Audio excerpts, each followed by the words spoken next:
Ken Crawford. Okay, first I think we need to put a disclaimer on this film because I thought there was going to be a makeup person here that was going to make me look young and beautiful. So it is what you got, folks. That's just the way it is because the makeup person did not show. But at any rate, I graduated from Ridgeway High School, which is down in southeastern Illinois in 1968. And then I attended I attended Southeastern Illinois Junior College for 2 years and then transferred to Eastern, where I got an undergraduate degree and later on went back and got a couple of master's degrees. Places you coached before you were at Teutopolis. Okay, I started my career at the grade school, junior high, at Newman, Illinois, where I coached basketball, baseball, and track, taught math, science, and PE to 6th, 7th, and 8th graders. And then I taught 1 year at Mount Zion. I was at Newman for a couple of years, went back to graduate school, and then I taught physics and physical science at Mount Zion High School for 1 year, and I was assistant junior high baseball, assistant high school track, and assistant sophomore basketball coach. That was actually a voluntary position there. And then I got a varsity job at Rossville-Alvin High School, and I was the varsity coach there and guidance counselor for 4 years. So how exactly did you get the shoes coaching job? Well, what happened was I decided I'd done about all I could do at Rossville. I'd been there 4 years, and actually I told the principal of Rossville the first day of school, my 4th year, that, hey, I'm going to be leaving at the end of the year. I said, I don't want you to put it out, in public, but I'm going to leave at the end of this time because I think I've done about all I can do here. I was exploring other possibilities of things I wanted to do. I didn't know if I wanted to stay in coaching, but I was reading through the Eastern's placement bulletin, and I saw that the Teutopolis job was open. Now, you have to understand, I didn't know a lot about the Teutopolis job. I knew that they'd won a lot of basketball games, but I grew up in southeastern Illinois, and in those days, we didn't do a lot of traveling. And actually, we thought Fairfield was a southern suburb of Chicago. So Teutopolis was pretty far north. So I didn't know a lot about it, but I did know they had some good basketball program. They had a good basketball program. So I applied, got the interview, and an interesting story is they offered me the job on a Thursday, and to be honest with you, I turned it down. Tom Wolf was a superintendent. He called me, and I said, Tom, I had worked in mining industry. And I had an opportunity to go to Colorado and work in the mines. Tom Wolf really did me a favor. He said, because a lot of superintendents can be kind of arrogant, but Tom was not that way. Tom said, hey, Ken, I want you to think about this for the weekend. He knew I had a brother that was very influential who had been a basketball coach. He was in the mining industry at the time. But he said, call your brother, talk to your wife, and get back to me on Monday. Well, I talked to my wife. She really did not want to leave Illinois, and that's fine. And then I talked to my brother, and he said, hey, this sounds like a good opportunity. This mining business is not what you think it is. Why don't you consider that? I took the job, and to be honest with you, the first year I still didn't know whether I really wanted to stay in coaching, but the fire caught, and from that point on, it was he did me a great favor, and it was a really good decision that was made. How long were you at Teutopolis, and how many wins did you have? I was here for 26 years, and I had to go look this up, 612 and 150. Feeling like when you started your first day on the job? Well, and to clarify something I said in response to the last question, I said it was a really great decision. I meant it was a really great decision on my part, thanks to the influence of my brother and my wife. Maybe it wasn't the best decision that Teutopolis ever made. I don't know, but at any rate, when I first got the job, one of the things that I really liked was when I interviewed with Tom Wolf. He was very interested in academics, and I was very interested in academics. I think you have to be, if you're going to have a basketball program, I think your coach has to put has to put basketball and athletics behind academics. And he, as a guidance counselor, I knew that that's where the emphasis would be. Obviously, they wanted to win, but by the same token, they wanted students who behaved themselves and students who would do well in the classroom. So that was number one. But like I said, I was apprehensive. Stepping in behind Coach Carey and J.H. Griffin. I mean, you're talking about two legends there, and two really, really, really good coaches. But I got into it. Fire, like I said, I started catching fire. I had a lot of learning to do. I had a lot of learning to do before I became a junior high coach, and much less a boys varsity coach. So I had a lot of learning to do. But that first year was touch and go. But I had a great group of kids. We were 13 and 14 that year, but those kids worked hard, and so the first year was touch and go, both the basketball and with my job. But I really felt that this was a place that I thought I would enjoy being at. The people were great, and I've been happy. It was a good choice. What is the biggest surprise you had when you came to T-Town? Well, one of the most pleasant surprises I found was the kids were very respectful. Now, I'm not saying that they weren't respectful at Rossville, but I felt the kids showed a great deal of respect. I felt the parents was a great deal of respect, and I just Teutopolis was such a nice, plain community. I mean, you drove through town, people took care of things. That and the work ethic, I felt one of the biggest surprises that I had was how hard the kids would work, and how hard the kids, particularly on the defensive end of the floor.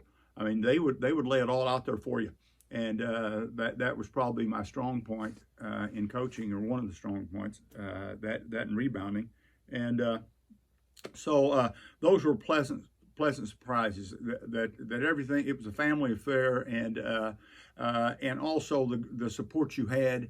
And be honest with you, the people, I had good parents, and I didn't see a lot of selfishness in those days. And there may have been a few, but they were overshadowed by the others, and that was not true in some other places, but it was certainly true here. What would be the most enjoyable or rewarding season you had as a coach? Well, I will be honest with you. Probably one of the most enjoyable, rewarding years I had as a coach did not occur here. It occurred at Rossville. Rossville was a place that it was a really good school. They played football, small school, but they had only had back-to-back winning seasons 2 years in the history of the school. I think they'd only won the conference one time. And my last year there, well, the last 2 years, we were able to put together back-to-back winning seasons. The last year we won the conference, which was huge. We beat Crispin, which had not been done to my knowledge, and that was a huge win, but we won the conference. We also got to a regional final the year before. So those last 2 years were really, really enjoyable, and that's taking nothing away from the enjoyment here. Every year here was fantastic. I mean, I enjoyed the whole thing. Regardless of how many wins and losses we had, I enjoyed the whole ride, or I would have gotten out of the business. With regard to the best player I ever coached, I've never answered that question, and obviously I never will answer that question. And I'll tell you why, Tyler. If I say this player was the best player, then that puts down every other player that I ever coached. I will tell you what the best player that I ever coached did, though.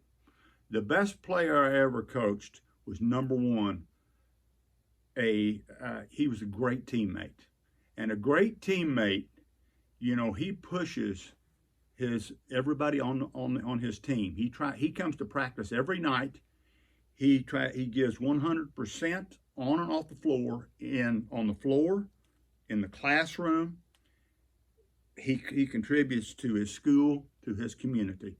Okay, so that's the number one thing. And so, I had a lot of players who did that.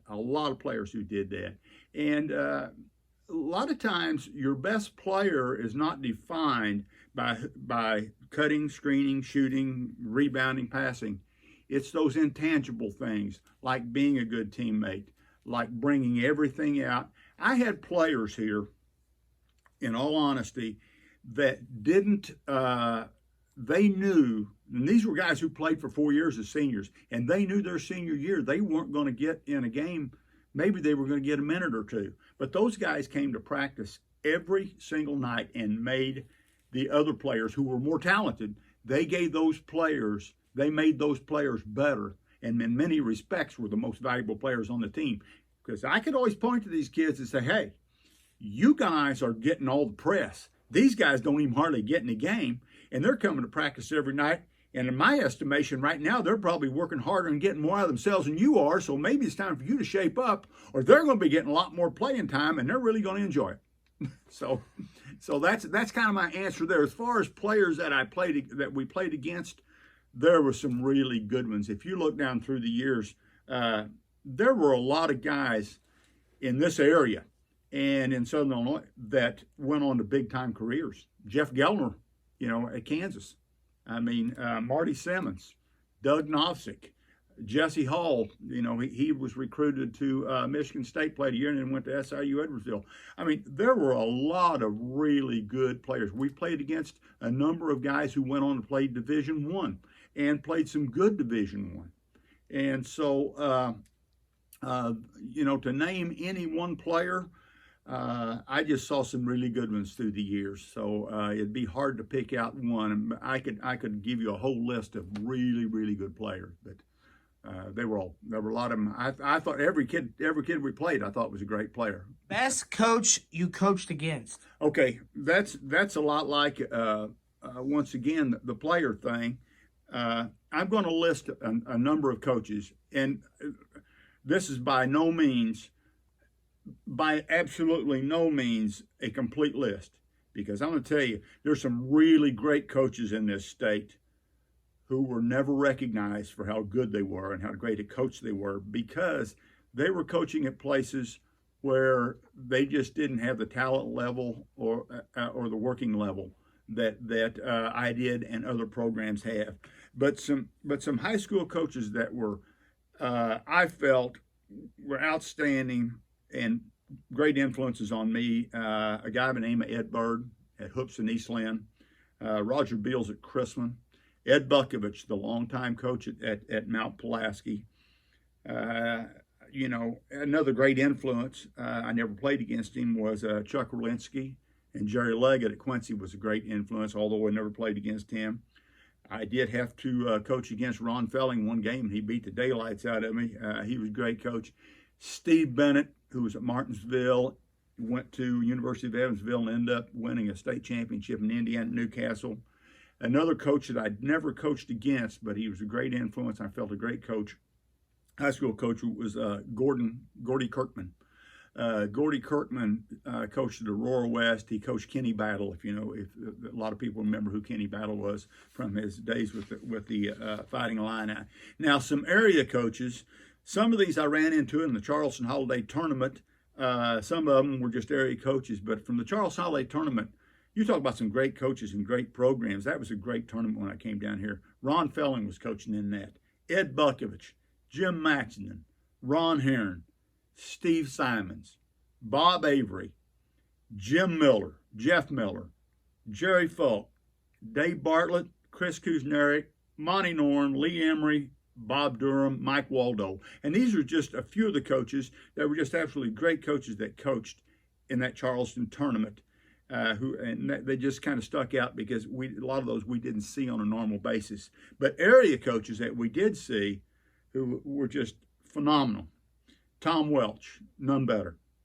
Gary Shirley, Ron Reed, Bob Lockhart, Lyle Casper, Rick Cook. A lot of these guys didn't have a lot of talent. But boy, they gave it 100% and they knew how to coach. John Geisler, who ended up winning a state tournament, at Illini Central. Tommy Brannon, who coached at Marshall. He's now at Casey. Doug Moser at Newton. Ed Neighbors from Mount Zion. Dan Denton, who coached at St. Elmo. Gus Gillespie, Lawrenceville boy, who coached at Robinson. He's now, and then he went to Marshall County, Kentucky. He's now at Marion High School. Steve Bennett, as I mentioned early. Randy Bishop. My gosh, Randy Bishop was at Martinsville. He went to Missouri and coached down there, and then he went over to Lawrenceville and just retired. These were great coaches. There were a lot of great coaches. And the thing of it is, Tyler, in those days, these guys were career coaches. One thing that has changed, there aren't as many career coaches today as there were back then. I mean, we were all lifers. A lot of guys now, they're in for 2 or 3 years and they're getting out for various reasons. But these were guys who stayed in it for most of their career. What were your philosophies on how you wanted to play defense? Well, first and foremost, I always told the players that you may be potentially the best scorer that ever played at this high school. But if you don't play defense and you don't rebound on both ends of the floor, nobody's ever going to know how good you were offensively because you're not going to play. Okay, so defense and rebounding. Tom Welch told me one thing. We were talking about offense. He was one of the greatest offensive coaches, man-to-man offensive coaches that I have ever seen. And Tom told me, I said, I said, you coach this and you do this so well. He said, Ken, he said, you just coach what you know. And my stronger suits were defense and rebounding, I felt. So as a player, those were my strengths. And while that had nothing to do with the coaching side, it was, I just felt more at home with that. Defensively, I got most of my knowledge. I stole everything I ever got. Either stole it or somebody gave it to me or whatever. I didn't do anything that I can remember original. And so there's a lot of guys who think they're reinventing the game. It's not happening.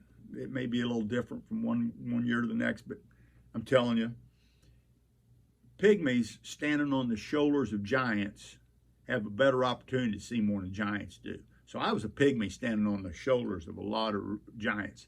I learned a lot about defense and defensive fundamentals from attending camps, clinics, and practices at Indiana from Bob Knight.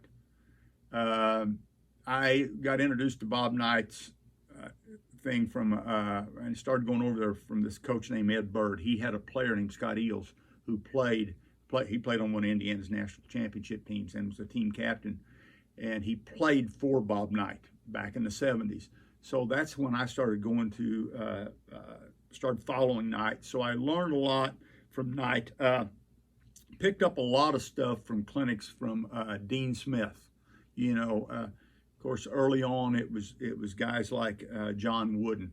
So basically, I like the man-to-man approach. We pushed we worked hard on ball influencing. I always wanted our team to be the actor. When we were on defense, we wanted to be the actor and make the offense the reactor. And basically on offense, we want to do the same thing. We want to flip the card and try to make the defense react to us. But particularly on defense, we wanted to be the actor, so we tried to influence the ball. There are a lot of ways to get downtown. And I'm not going to sit here and say one way is better than the other. For me, man-to-man defense was better for me. But you can't take anything away from the zone. You don't have to go very far to go to Lincoln High School, and you don't want to play. You don't have to go very far to go to Nokomis, right down the road from that. Because if you played a Steve Kimbrough team from Nokomis, or you played Neil Alexander's team at Lincoln, you can win big time with the zone. Okay, we were more man-to-man based, but we also mixed in some zone defense. So we were not a great pressing team, but we did press from time to time, full and half. My theory on the press was I didn't feel that you're going to win on a consistent basis with pressing. You can blow out teams that aren't as good as you are. Bob Knight always said, if a team is as good as you are, they're better, and you press them, you're probably going to get beat. And so we did press, but basically we played pressure man-to-man defense, and then we mixed in some zone defenses. And so my philosophy was, you have to play defense, you have to rebound, and so therefore you have to play good individual man-to-man defense, and you have to play good team defense. Individual defense, guarding a man on the ball, with the ball, without the ball. Team defense, you have to be able to help your teammate. You have to somebody has to help the helper. You have to work every night, and you have to put great emphasis on defensive rotation and rebounding fundamentals. What was your mentality of getting kids ready to play?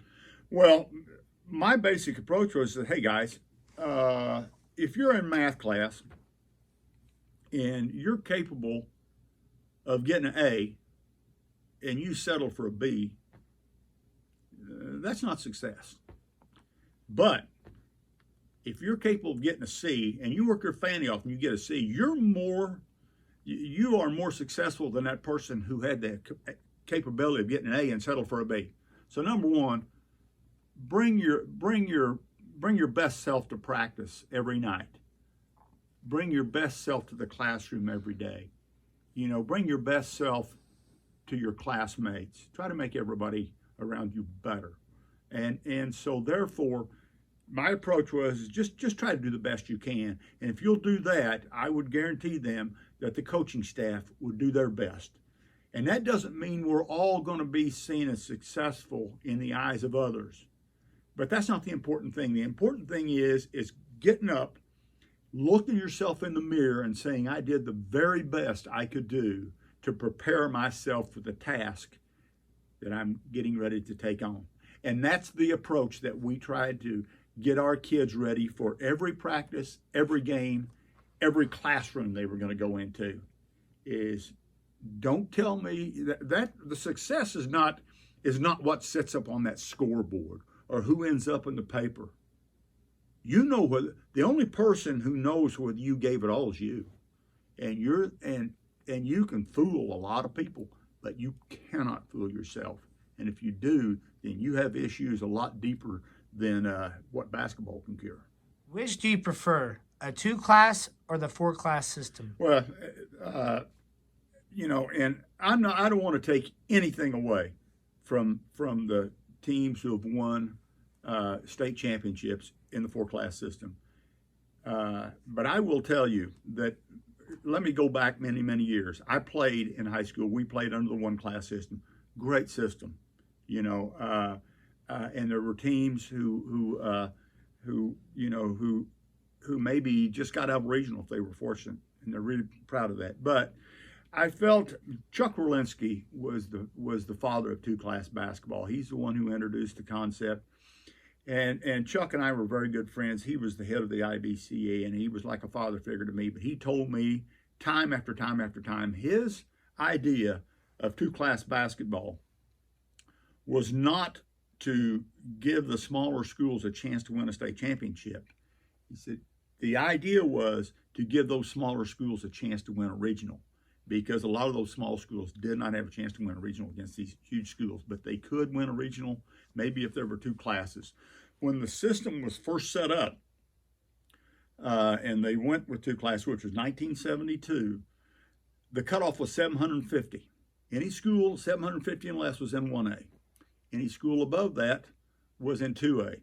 That changed a little bit. They went to a percentage.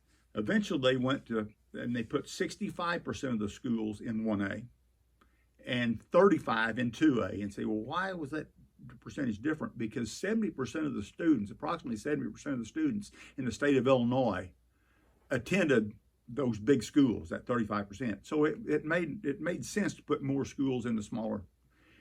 The competition was unbelievable. But here's something that I think is very interesting. In the first 15 years of the Class A tournament, 11 of the 15 state championships in Class A came from the Charleston or Carbondale Super Sectional, 11 out of 15. As a matter of fact, for the first 23 years, 15 out of 23 years came from Charleston or Carbondale. Then when they find I coached the last year there was a 1-class or 2-class basketball. That was my final year, and so there was 36 years of 2-class basketball. In those last 11 years, or those final 13 years, only one team came out of Charleston or Carbondale. I have an idea of what happened there, but there's no need to go into it in this interview. There were some big mistakes made by the IHSA, and there were definitely some directions that really that took some emphasis away from basketball in the South. That plus some economic factors. But at any rate, let's go on to 4-class. The decision to go to 4-class got away from trying to give the small schools a chance to win a regional. They were trying to give small schools a better opportunity to win a state tournament. And when they first started the 4-class, Tyler, they kind of kept that percentage. They went with about a 60-40, so there were 60% in the first 2 classes, and then 40% in the 2 higher classes, bigger schools. Well, then people still weren't happy. So they went 25%, 25%, 25%, 25%. So if you look back at the 2-class system, when I coached, at least 65% of the schools were in the small class. Okay, well, when they went to 4-class, 25, 25, 25, there were 15% of the schools, that bunch from 50 to 65%, that you weren't playing anymore to get a state championship. And there were a lot of good teams in small schools in that lower 25% who could have competed. I will tell you right now, these schools that play in the smallest, and they did kind of redo that percentage this past year or two. Of course, they couldn't this year, but they did kind of up that percentage to try to put more schools into 1A, 2A. But there are a lot of schools that got to state tournament. They could have competed with. I'm not saying they could have beaten all those 2A schools, but they could have competed and beaten a lot of them that made it. A lot of those 4 schools that made it to the 2A tournament. So what I'm saying is, and another thing I think that happened, teams started playing to their level, and it was not good for basketball. And I don't particularly care for the 4-class system. I don't ever see it going back the other direction. But if you look at just the attendance of the state tournament, I mean, the last year that I coached is 2007. We played in the 3rd place game there. If you go back and look at films of that, there was a huge crowd even at that 3rd place game. That was my last game. That was also Tom Weir's, but we were coaching against each other in that game. He was a legendary coach from Farmington. It was his last game also. Plus, it was going to be a great championship game between Maroa and Chicago and North Lawndale. So there were a lot of people there. The last state tournament I went to, the last 5 or 6, 7 state tournaments I went to, you could have thrown a stone across Carver Arena and not hit anybody. It was sad. A lot of people say, well, it's because the NCAA tournament was running and this and that. But tell me why that decrease came. People started losing interest because the A schools didn't care what the 2A schools were doing. Yet you got four schools from each school in town. You know, so the 1A is not going to stick around for the 2A games. Now, that being said, what they're going to do, they're going to try to bring in, I think they're going to try to bring in the Sweet 16 from 1A and 2A into Champaign. That's my understanding. They're going to bring in, the Elite 8 or whatever they call it now, but they're going to try to bring that in. I think that's going to work for a while. They're moving to Champaign. I think that'll work for a while, but if the crowds don't get any better, it's going to be an embarrassment to have it at Assembly Hall, because they sure don't want to pan the crowd, because it's just sad. And like I said, I think it'll be good for a few years, but I do see it playing out.